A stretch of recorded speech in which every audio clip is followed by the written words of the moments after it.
Eu convido a todos, já de imediato, para abrirem a palavra no Evangelho de Cristo, conforme o registro de Lucas, capítulo 3. Hoje eu quero falar sobre o precursor do Rei dos Reis. Lucas 3, versos de 1 a 20.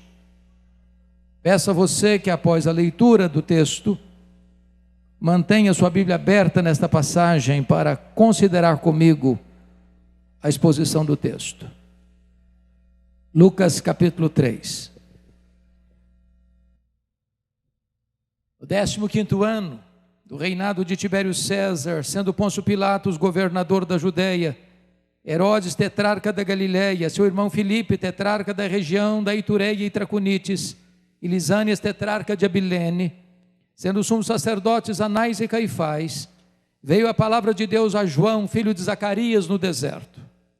Ele percorreu toda a circunvizinhança do Jordão, pregando o batismo de arrependimento para a remissão de pecados, conforme está escrito no livro das palavras do profeta Isaías: voz do que clama no deserto, preparai o caminho do Senhor, endireitai as suas veredas, todo o vale será aterrado e nivelado todos os montes e outeiros, os caminhos tortuosos serão retificados e os escabrosos aplanados, e toda a carne verá a salvação de Deus. Dizia ele, pois, às multidões que saíam para serem batizadas: raça de víboras, quem vos induziu a fugir da ira vindoura? Produzi, pois, frutos dignos do arrependimento. E não comeceis a dizer entre vós mesmos: temos por pai Abraão, porque eu vos afirmo que destas pedras Deus pode suscitar filhos a Abraão. E também já está posto o machado à raiz das árvores. Toda árvore, pois, que não produz bom fruto, é cortada e lançada ao fogo. Então as multidões o interrogavam, dizendo: que havemos, pois, de fazer?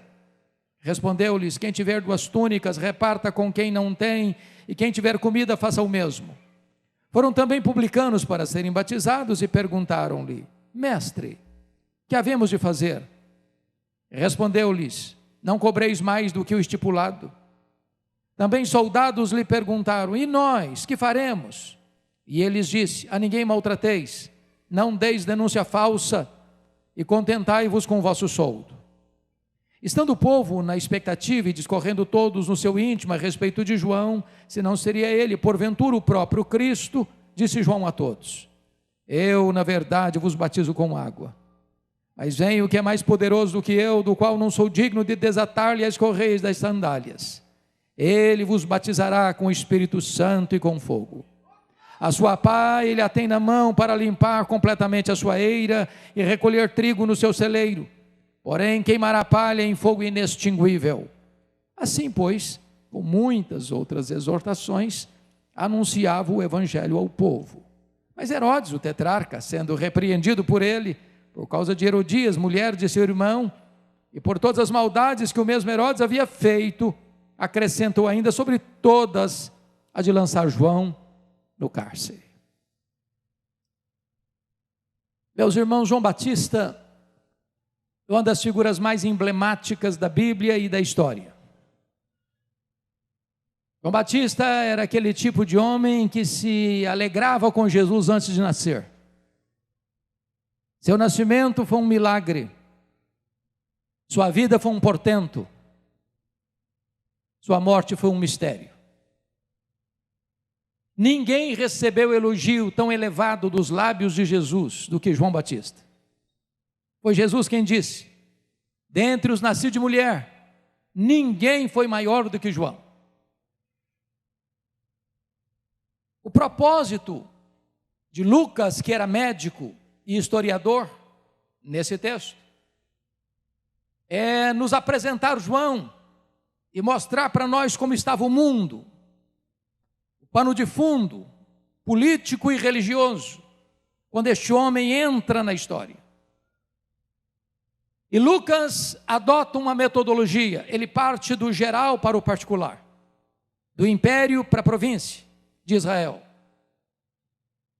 E notem comigo no verso 1 que ele diz: no 15º ano do reinado de Tibério César. Tibério César governou o Império Romano do ano 14 ao ano 37 da era cristã. Se foi no 15º ano, estou afirmando que João Batista começa o seu ministério no ano 29 da era cristã. É muito importante entender nesse primeiro século esses imperadores que passaram, trazendo muitos deles angústias terríveis à igreja de Deus.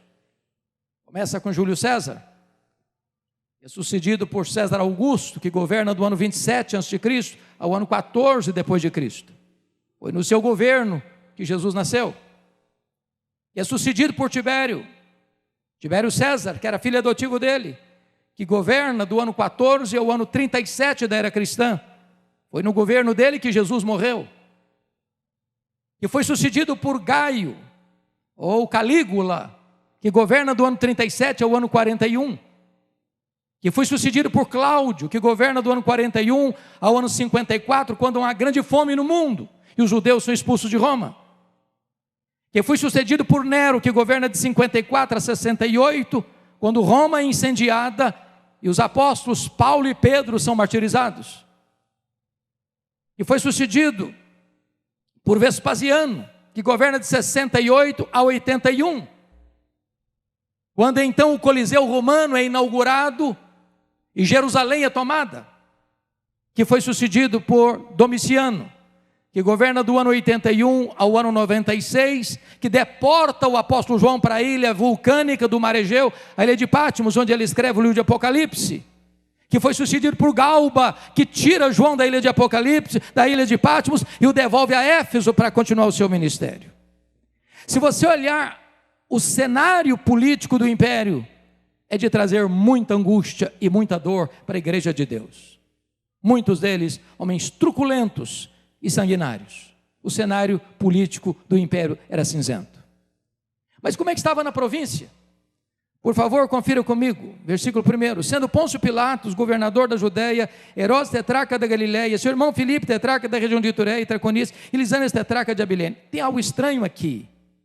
Tem um elemento estranho no ninho do rei. O que você está percebendo aí, 3 filhos de Herodes, como tetrarcas, governando uma quarta parte, mas tem um governador romano aqui. Como é que ele caiu de paraquedas aqui?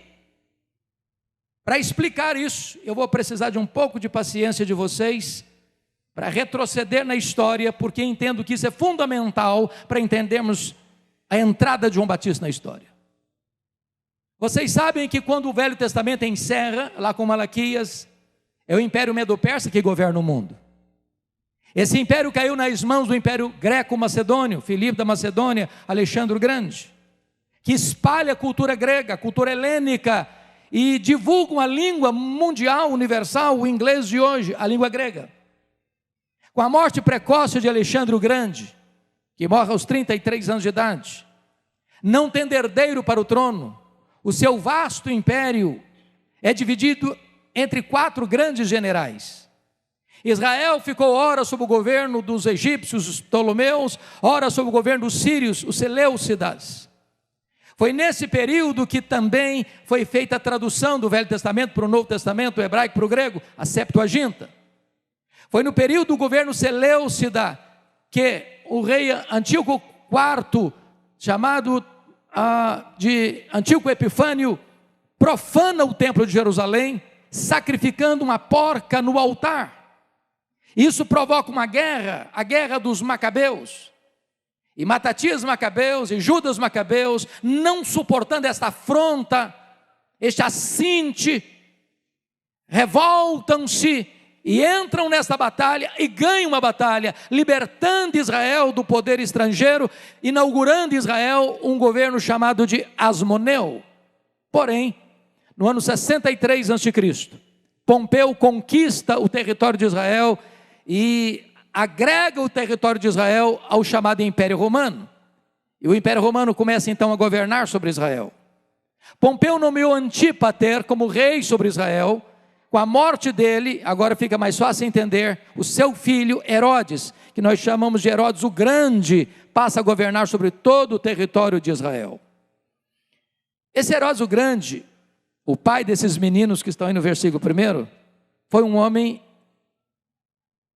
ilustre no que tange a empreendimentos. Foi ele quem construiu ou melhor, ampliou e embelezou o templo de Jerusalém, tornando-o mais belo do que o templo de Salomão. Foi ele quem construiu o porto de Cesareia, abrindo o comércio para o mundo, facilitando as viagens missionárias. Foi ele quem construiu a fortaleza de Massada, às margens do Mar Morto, para onde fugiram 3.000 judeus, quando a cidade de Jerusalém foi tomada nos anos 70.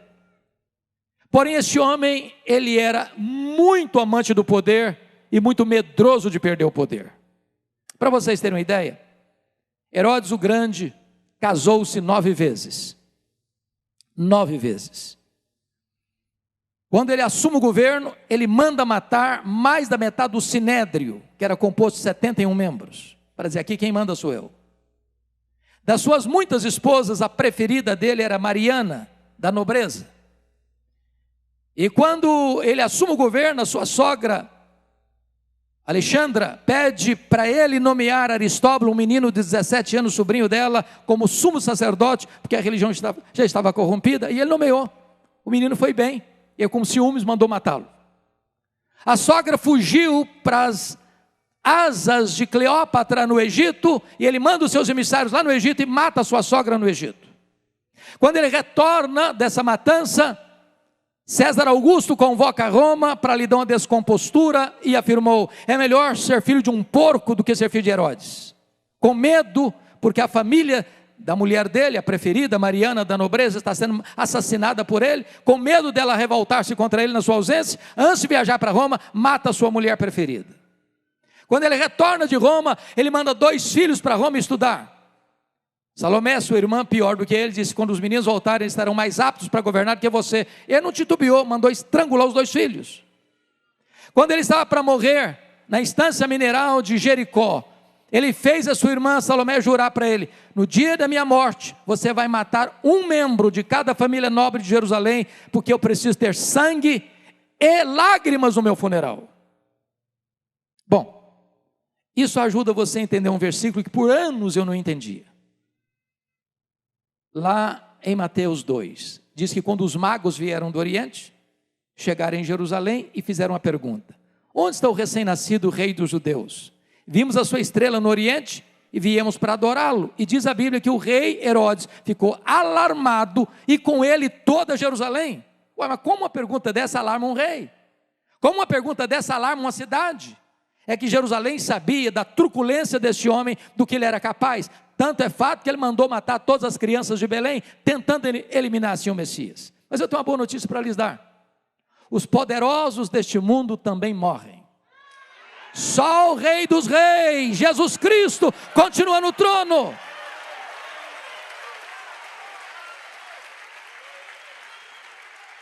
Quando ele morreu,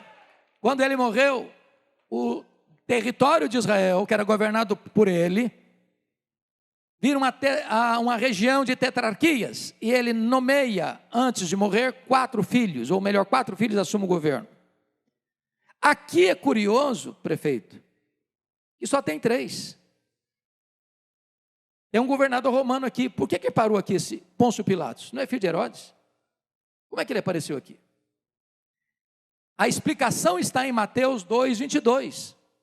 Porque o tetrarca da Judeia foi Arquelau. O tetrarca da Galileia, Herodes Antipas. Os outros 2 tetrarcas estão aí, Filipe e Lisânias. Mas por que tem aqui Pôncio Pilatos e não Arquelau? O que aconteceu? O que aconteceu foi o seguinte: quando Arquelau assumiu a Judeia, onde estava Jerusalém, onde estava o templo, ele era tão mau, ele era tão violento, pior do que o pai, que os judeus disseram para Roma assim: tira esse homem daqui, põe aqui um governador romano. Como todo Israel era governado pela família Dumeia, a família herodiana, Roma aproveita rapidamente a oportunidade e bota o pé dentro de Jerusalém e nomeia um governador romano. Pôncio Pilatos não é o primeiro, é o 5º. Mas a pergunta é: esse time aqui é gente boa? Pôncio Pilatos? Herodes? Meus amados, esse time aqui é um time sanguinário, perverso. O que é que eu estou querendo trazer para vocês? É que o cenário, quando Deus levanta João Batista, do ponto de vista político do império e da província, é o pior possível. Pior possível. Mas talvez você pergunte assim, bom, quem sabe a religião seja o porto de esperança? Mas como é que estava a religião? Olha o versículo 2 comigo. Sendo os sumos sacerdotes, Anás e Caifás. Tem algo estranho, não? Só tinha um sumo sacerdote, aqui tem 2. Para vocês terem uma ideia, do ano 28 a.C. ao ano 14 depois de Cristo, 28 pessoas assumiram esse posto de sumo sacerdote. Era um cargo mais alto da religião judaica, comprado a peso de ouro. Anás é o sogro, Caifás é o genro. Anás já tinha sido deposto, mas ele era muito influente, continuou nos bastidores governando. Na verdade, o Anás era o sumo sacerdote de fato, e o Caifás era o sumo sacerdote de direito. Em outras palavras, a religião também estava corrompida. Agora, você olha para esse cenário e pergunta assim, meu Deus, tem esperança? Você olha para o mundo hoje, você olha para o Brasil hoje e pergunta, meu Deus, tem esperança? E eu quero dizer para você que quando o cenário é cinzento, Deus entra na história, Deus vira a mesa da história, Deus muda o placar do jogo, Deus faz algo extraordinário, porque está escrito que foi nessa conjuntura que veio a palavra do Senhor a João Batista, filho de Zacarias, no deserto. Deus faz algo novo. O rei vai ser introduzido, o precursor chegou, e ele vai preparar o caminho do Senhor para que o Rei dos Reis se manifeste. Agora vejam vocês que João Batista é um homem estranho, que veste roupa estranha, se alimenta de comida estranha, que prega num lugar estranho, mas as multidões fluem da província da Judéia, de toda Jerusalém, de toda a circunvizinhança do Jordão para ouvi-lo. Sabe o que significa isso? Não é o homem que faz, não é o lugar que faz o homem, é o homem quem faz o lugar. Não importa se numa grande cidade, ou numa cidade do interior, numa catedral, ou num templo de chão batido, ou debaixo de uma árvore, ou no deserto, onde a palavra de Deus vem, as multidões se ajuntam para ouvir a palavra de Deus. Agora notem comigo o verso 3, como é que foi o ministério dele? Ele percorreu toda a circunvizinhança do Jordão, pregando batismo de arrependimento para a remissão de pecados. Ele está nos ensinando uma metodologia. Leia os profetas, leia os apóstolos, leia João Batista, leia Jesus. E vocês verão sempre que eles pregaram para fora dos portões. Eles iam lá fora onde as pessoas estavam. Hoje nós queremos que as pessoas venham cá dentro onde nós estamos. Eles gastavam as solas dos sapatos, nós gastamos o assento dos bancos. A agenda da igreja é centrífuga e nós estamos transformando a agenda da igreja em centrípeta. Se nós queremos impactar o mundo, nós teremos que ir lá fora onde as pessoas estão. Agora, o que João pregou? Meus irmãos, tem 400 anos de silêncio profético. Tem templo, tem música, tem festa, tem sacrifício, mas não tem palavra de Deus. Depois de 400 anos que ninguém escutava um sermão, o primeiro homem se levanta para pregar, e sabe o que ele prega? Batismo de arrependimento para a remissão de pecados. Alguém podia dizer, João, esse povo não está acostumado com Bíblia não. Você pega leve, você prega um sermãozinho mais palatável, mais politicamente correto. Se você for pregar uma mensagem muito solene, muito firme, esse povo não vai aguentar não. Mas João Batista não era um profeta da conveniência. Ele era um arauto do Rei dos Reis. João Batista não era um alfaiate do efêmero, João Batista era escultor do eterno. Ele tem compromisso com Deus, e ele prega dizendo o seguinte: a não ser que você tenha um novo coração, uma nova mente, uma nova vida, uma nova família, uma nova pátria, uma nova herança, a não ser que você seja uma nova criatura, não há salvação para você. Essa é a mensagem do arauto do Rei dos Reis. Mas você pode perguntar, de onde ele tirou essa mensagem? Ele inventou essa mensagem? Ele criou essa mensagem? A resposta está no versículo 4. Conforme está escrito nas palavras do profeta Isaías. Meus irmãos, depois de 400 anos que ninguém pregava, o primeiro pregador que se levanta, abre a Bíblia e prega a Bíblia. Você e eu não somos a origem da mensagem. Nós não criamos a mensagem. Nós somos servos da mensagem. A mensagem não é nossa, a mensagem é de Deus.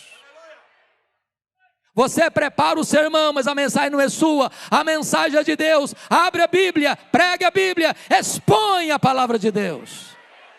E eu não tenho dúvidas de que há 25 anos, Consciência Cristã só existe por causa disso, expor a palavra de Deus, viva, poderosa, atual, inspirada, inerrante, infalível, suficiente, que não precisa jamais ser atualizada, que não precisa jamais ser ressignificada. Ela é poderosa, ela é atual e ela é oportuna. Louvado seja Deus.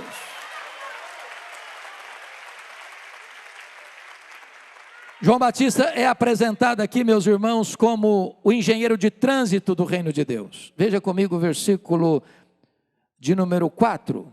Preparai o caminho do Senhor, endireitai as suas veredas. O que tem de pano de fundo aqui é o seguinte: quando um imperador ou um rei, naqueles tempos antigos, ia visitar uma província longínqua, não tendo estradas adequadas, ele mandava os seus engenheiros de trânsito na frente, preparando o caminho, estradas, para a comitiva real passar.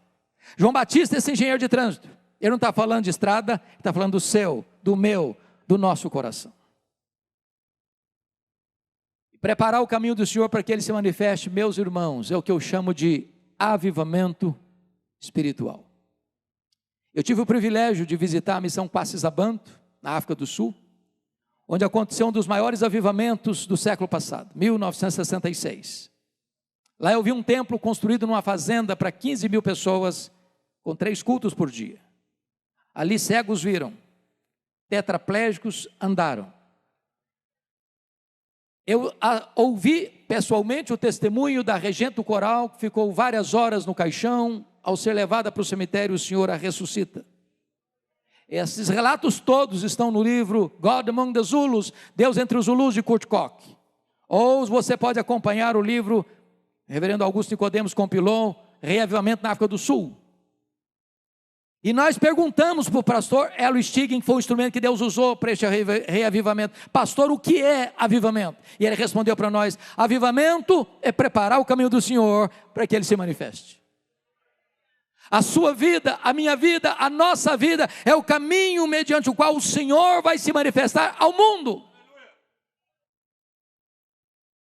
Quando Ele se manifesta, 4 revoluções poderosas têm que acontecer. Primeiro, todo o vale vai ser aterrado. Segundo, todo o monte outeiro vai ser nivelado. Terceiro, todo o caminho torto vai ser endireitado.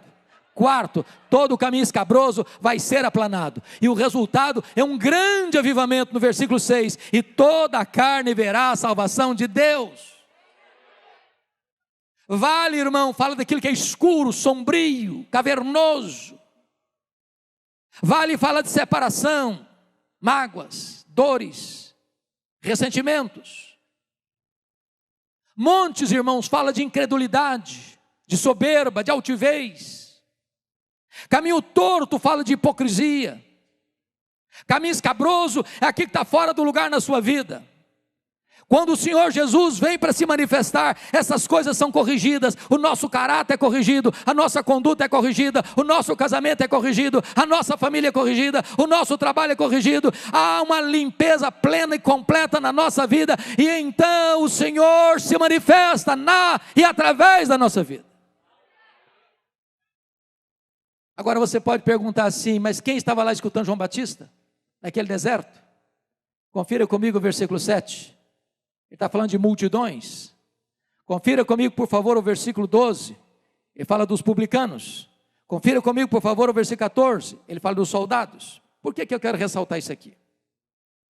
Eu tenho lido os grandes corifeus, os grandes ilustres teóricos do crescimento da igreja.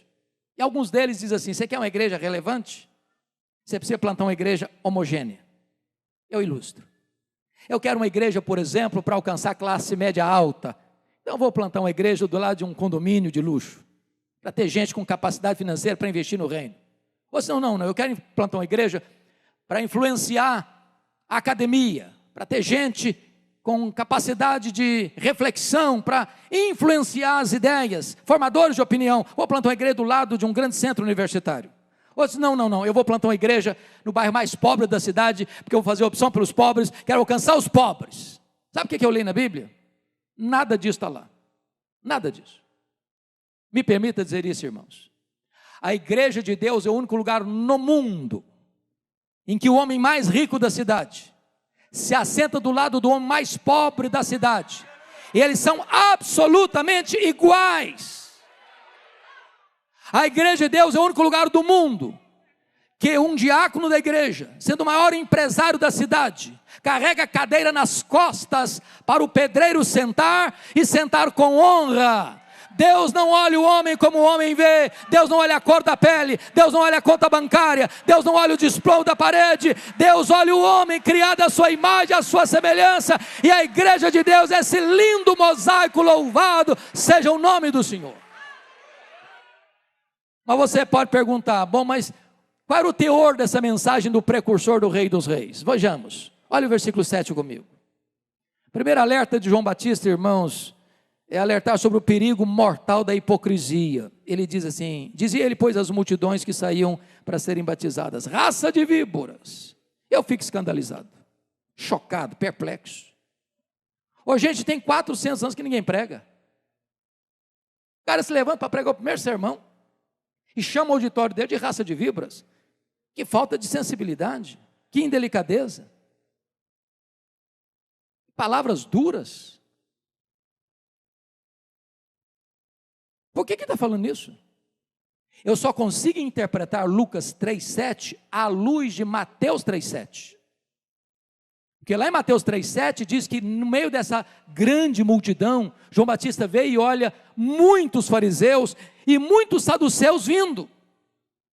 Quando você lê o Novo Testamento, você quase que tem urticária quando lê sobre os fariseus. Pensa num time complicado, que usava lupa para ver o pecado dos outros, e não enxergava os grandes pecados deles mesmos. Gente hipócrita, bonito por fora, podres por dentro, uma pedra no sapato de Jesus. Agora preste atenção no que eu vou lhes dizer. Os fariseus não foram sempre assim, não. Os fariseus, quando surgiram para ser um grupo de resistência à helenização do mundo, à secularização da igreja da época. Eles surgiram como um movimento de reforma e reavivamento. Mas com o tempo, eles foram perdendo a piedade, mas mantendo a forma, se tornaram hipócritas. Esse time está lá, escutando João Batista. Mas tem muitos saduceus. Quem são os saduceus? Também um grupo de reforma e reavivamento, de resistência à cultura grega que queria se infiltrar dentro da igreja da época.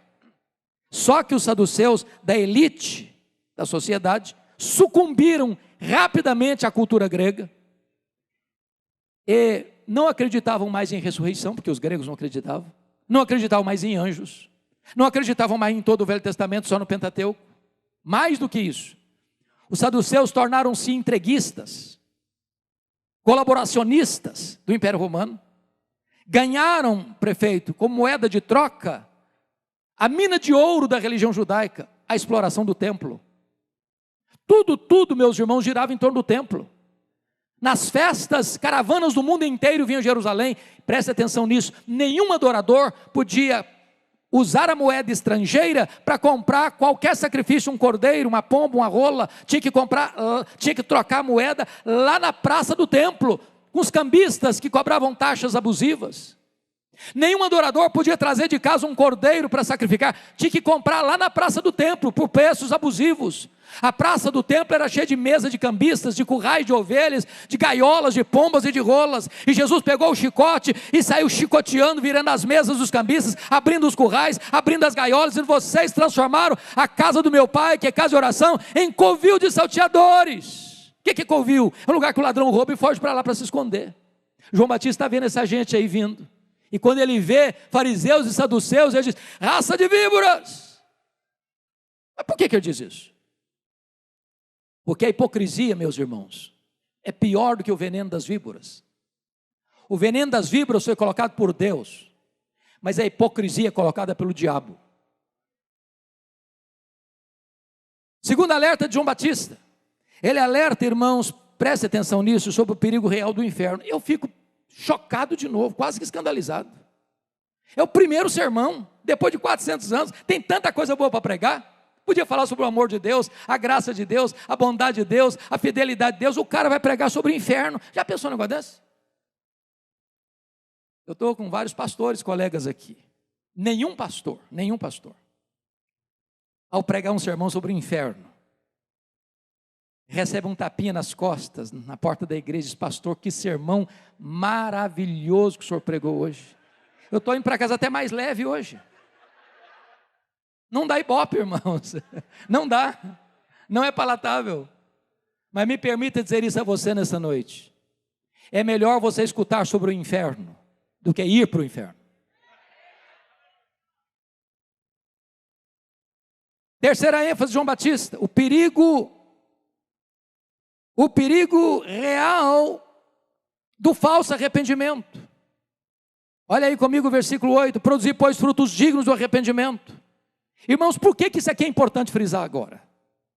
Porque está surgindo no Brasil uma falsa teologia chamada da hipergraça, ou da supergraça, que diz assim para as pessoas: venha como está e permaneça do jeito que você quiser.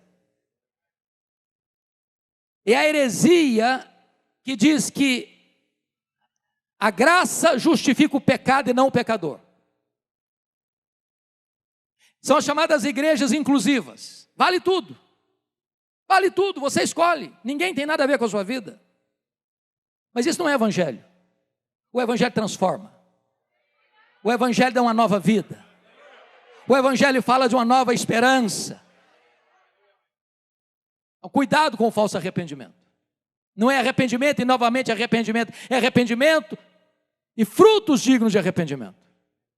Quarta ênfase da pregação de João Batista: o perigo de se confiar de forma errada ou uma falsa confiança na religião. Versículo 8 ele diz: e não comeceis a dizer entre vós mesmos, temos por pai Abraão. Trocando em miúdos, vice-governador, sabe que essa multidão está falando para João Batista? Está dando uma carteirada nele. Então dizendo: ô João, pega leve com a gente. Você sabe quem nós somos? Nós temos pedigree.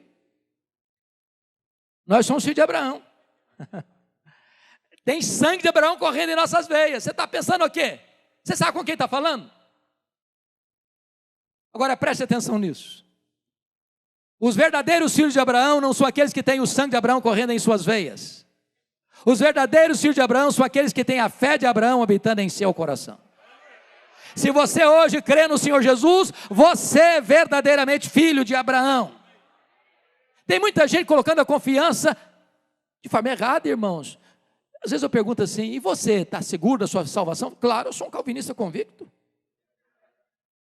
Você tem segurança? Mas eu sou um arminiano seguro. Você está certo da sua salvação? Claro, eu sou presbiteriano de Rio Verde, sou batista de Rio Verde, sou assembleiano desde que nasci. Meu irmão, você pode ser calvinista, você pode ser arminiano, você pode ser presbiteriano, batista, assembleiano, metodista, aquilo que você quiser. Isso pode ser bom para você, mas é só Jesus, o Rei dos Reis, que pode dar a você a vida eterna. Só Ele salva, só Ele liberta, só Ele perdoa, só Ele transforma.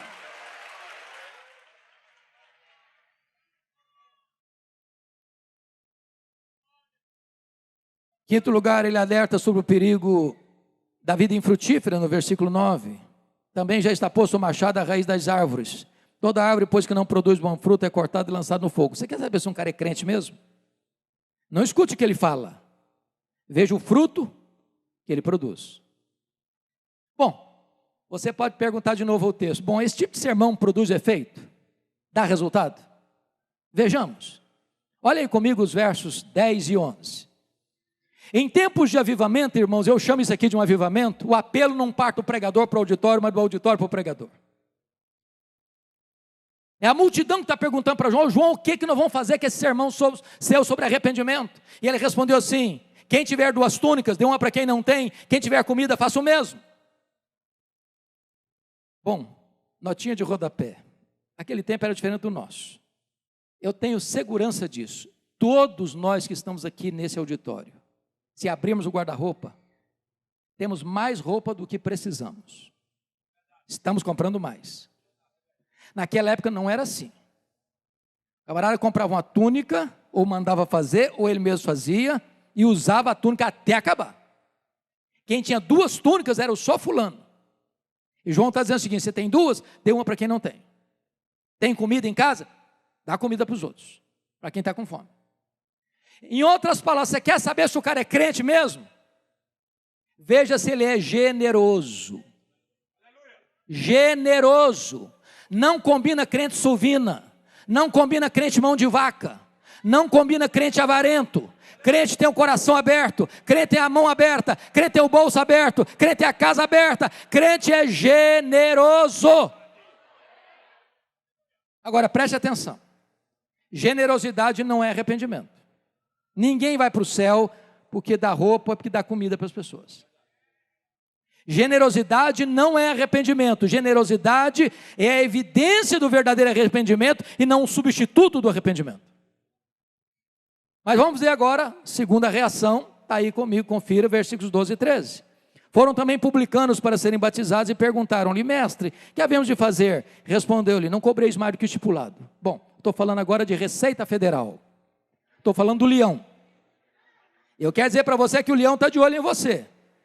Sabe mais da sua vida do que você mesmo. Agora preste atenção nisso aqui. Roma na época não tinha toda a estrutura que se tem hoje para arrecadar tributos e impostos. Então o que Roma fazia? Fazia uma concessão para alguém, para recolher os tributos de uma região, com o compromisso de repassar aos cofres de Roma o valor devido.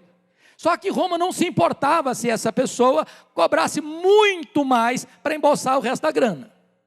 Os publicanos eram as pessoas mais odiadas da sociedade.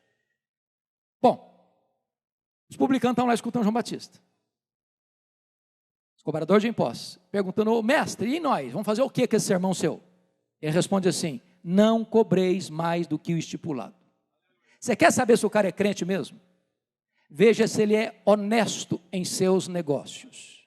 Crente não passa a perna nos outros. Crente não faz falcatrua. Crente não dá jeitinho, manobra para ganhar dinheiro de maneira imoral e ilícita. Crente é íntegro. Crente é confiável. Meus amados irmãos, a igreja evangélica brasileira precisa de um choque ético. O evangelho transforma a vida, o evangelho transforma o caráter, o evangelho transforma a economia, o evangelho transforma a família, o evangelho transforma a sociedade. Mas agora confira comigo o versículo 14. Lá estão os soldados. E eles estão perguntando também: e nós, que faremos? E João Batista lhes disse: a ninguém maltrateis, não deis denúncia falsa, contentai-vos com o vosso soldo. O que ele está falando aqui? Ele está falando aqui de soldados romanos num território ocupado, com a sua farda. E às vezes quem está no uso da sua autoridade tem que ter muito cuidado para não exorbitar na autoridade, não passar do ponto e maltratar as pessoas. Não deis denúncia falsa. O que ele está falando? Preste atenção nisso, irmãos. Os soldados estavam mancomunados com os cobradores de impostos para ganhar propina, para embolsar parte da grana. Então eu vou ilustrar. Chegava um publicano, um cobrador de impostos, na casa do senhor José. José é o nome mais comum nosso. Senhor José, vim dizer para o senhor que o imposto que vai pagar esse ano é tanto. O senhor José tomava um susto. Falei: eu não posso pagar isso tudo. Se eu for pagar esse tanto de imposto esse ano, vou passar fome. Senhor José, é tanto. E não discutia não. Ia embora. Entrava o soldado. Senhor José, vim dizer para o senhor que o seu imposto esse ano é tanto. Eu não posso pagar. Senhor José, ou o senhor paga ou eu te denuncio. Ser denunciado pelo soldado romano era botar a cabeça a prêmio. Parte dessa grana que estava sendo extorquida de maneira tão arrochada do trabalhador ia para o bolso de quem? Do soldado. Esse time está lá escutando João Batista. E nós vamos fazer o quê? A ninguém maltrateis. Não deis denúncia falsa. Contentem com o seu salário. Você quer saber se o cara é crente mesmo? Ele é humano. Ele usa a verdade. E ele não dá jeitinho para ganhar propina, para ganhar dinheiro desonesto, para fazer falcatrua, para se enriquecer. Eu sei que essas coisas não existem mais hoje, irmãos, eu tenho certeza disso, mas nunca é demais alertar. Ao Rei dos Reis, este é o mensageiro do Rei dos Reis. Agora, amados, me permita encerrar trazendo 3 informações sobre esse pregador. A primeira coisa que esse pregador nos ensina está aí no versículo 15. Estando o povo na expectativa e discorrendo todos no seu íntimo a respeito de João, se não seria ele porventura o próprio Cristo, disse João a todos: eu na verdade batizo com água, mas vem aquele que é mais poderoso do que eu, do qual não sou digno de desatar-lhe as correias das sandálias, e ele vos batizará com o Espírito Santo e com fogo. A primeira coisa, prefeito Bruno, que me marca aqui, é que ele tem consciência de quem ele é. Vamos entender isso aqui. A Bíblia fala não de uma multidão, mas de multidões. Fala de toda a província da Judéia, de toda Jerusalém, de toda a circunvizinhança do Jordão, lá no deserto. Esse homem tem cara de leão, ele não tem medo de ninguém. E de repente essa multidão que está ouvindo, dizendo que ele vinha preparar o caminho do Messias, começa a pensar: nada, esse cara não veio preparar o caminho do Messias, coisa nenhuma. Esse cara é o próprio Messias. É ele. Não, ele não está introduzindo ninguém, não. Ele é o próprio Messias. E diz o texto que toda a multidão, sem exceção, pensa a mesma coisa: ele é o Messias, ele é o Messias. E essa cogitação da multidão se transforma numa pergunta, e essa pergunta beija os ouvidos de João Batista com aquela voz aveludada da serpente, e a pergunta era esta: porventura, tu não és o próprio Cristo? Olha a tentação aí, olha o perigo aí, olha a tentativa de botar um homem no pedestal aí. Se João Batista tivesse engolido aquela isca venenosa, ele podia pensar: bom, gente, pensando bem, eu acho que eu sou um fenômeno. Tem 400 anos que ninguém faz o que eu estou fazendo. Aliás, se eu me declarar Messias aqui, o povo já tem do meu lado. Mas ele não engoliu a isca venenosa, não. Ele foi categórico: eu não sou o Messias, eu vim preparar o caminho do Messias. Eu não sou o verbo, eu sou apenas uma voz que clama no deserto. Eu não sou a luz, eu aponto para Jesus e digo: este é a verdadeira luz que vindo ao mundo ilumina todo homem. Eu não sou o cordeiro, eu aponto para Jesus e digo: este é o cordeiro de Deus que tira o pecado do mundo. Eu não sou o noivo, eu sou apenas o amigo do noivo. Eu batizo com água, mas aquele que vem depois de mim é mais poderoso que eu, e ele vos batizará com o Espírito Santo e com fogo. Eu não sou digno sequer de me curvar, desatar as correias das suas sandálias. Eu tenho um lema de vida: convém que ele cresça e que eu diminua. Ele sabe quem ele é, e ele apresenta o Rei dos Reis e o Senhor dos Senhores. A segunda coisa que esse Senhor vai mostrar para nós é que ele tem consciência da sua total limitação. Permita-me dizer isso, pastores, pregadores: você e eu somos muito limitados. Baixa a bola, não fique de nariz empinado. Versículo 16, João Batista diz: eu batizo com água, mas aquele que vem depois de mim é mais poderoso do que eu, e ele vos batizará com o Espírito Santo e com fogo. Sabe o que ele está dizendo isso? Não importa, pastor, o jeito de você batizar, não importa. Se você batiza por imersão, se você batiza por efusão, se você batiza por aspersão, você só pode lidar com o símbolo, só com o símbolo, só com o símbolo. Você não tem poder de aplicar essa verdade espiritual no coração das pessoas. Nós, pregadores, conseguimos só falar aos ouvidos. Só o Espírito Santo fala ao coração. Nós usamos o símbolo que é a água, mas só Jesus batiza com o Espírito Santo e com fogo.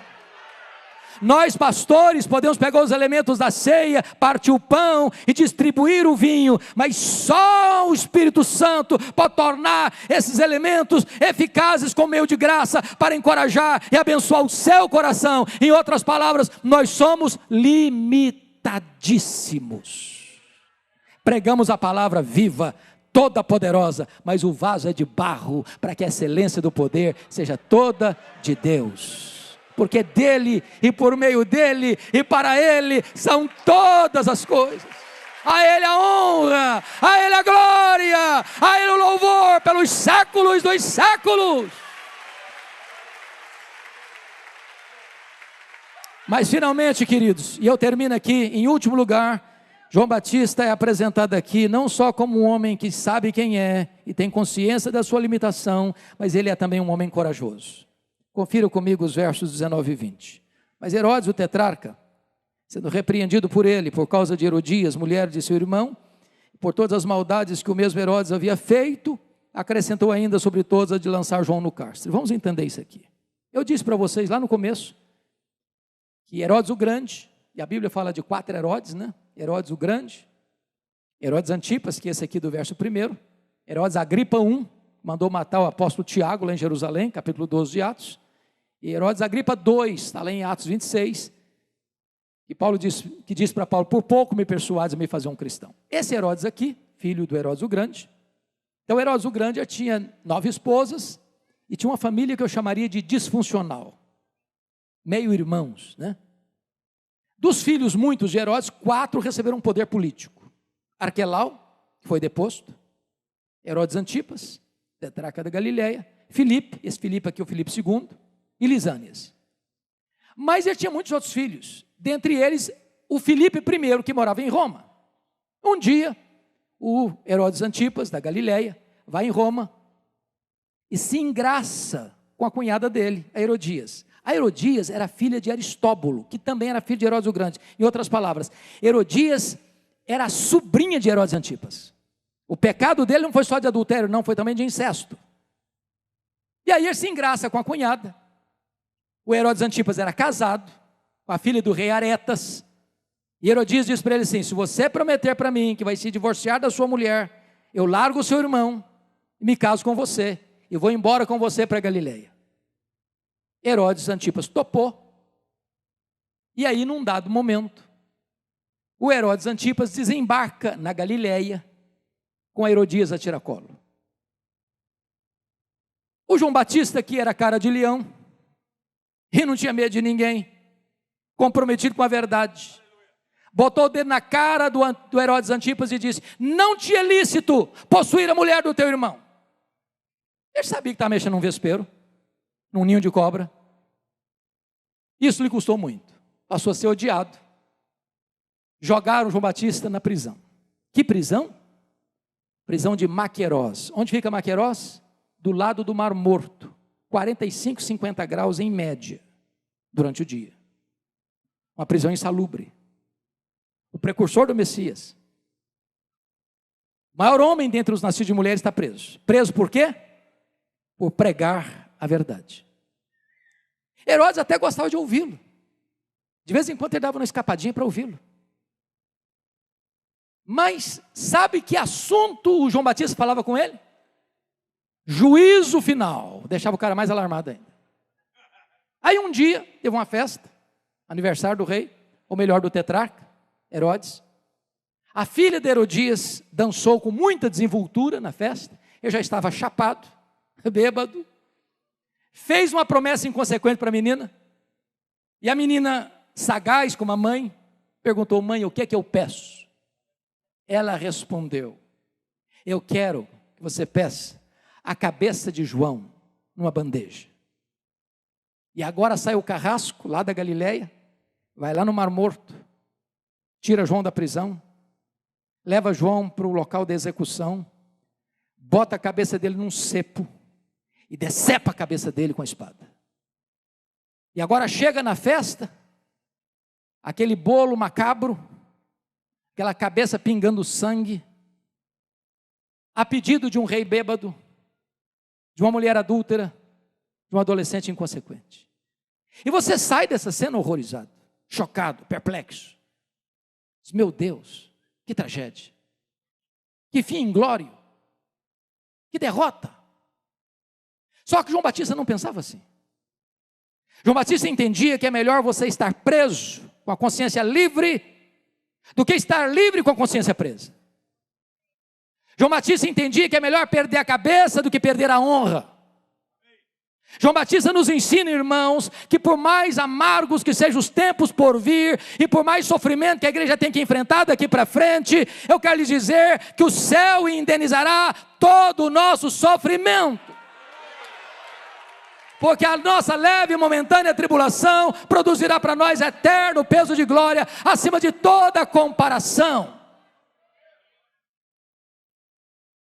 Eu pergunto a vocês, que pai, que mãe, coloca o nome num filho hoje de Herodes?